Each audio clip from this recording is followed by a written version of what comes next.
काव्य आणि पार्थमुळे जीवा नंदिनीचा डिवोर्स होता होता राहिला. श्री स्वामी समर्थ प्रेक्षकांनो, आता जीवा ते डिवोर्स पेपर्स नंदिनीला देत सही करायला सांगत असतो, पण नंदिनी मात्र खूपच रडू लागते व म्हणते, मी तुम्हाला काय सांगते, माझं ऐकून तरी घ्या जीवा. तर जीवा म्हणतो, सगळं ऐकायचं ते ऐकून झालंय माझं, सही कर यावर. तर नंदिनी सही करायला तयारच नसते. जीवा जबरदस्ती तिच्या हातात पेन देतो. नंदिनी सही करणारच असते.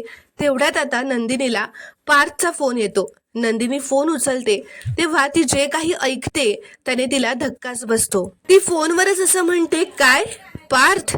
तर आता रम्या आणि वसुंधराच्या माणसांनी काव्याचा जीव घेण्याचा प्रयत्न केलेला असतो.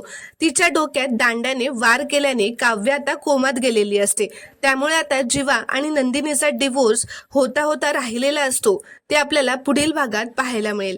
व्हिडिओ आवडल्यास एक लाईक नक्की करा आणि चॅनलला प्लीज सबस्क्राईब करा.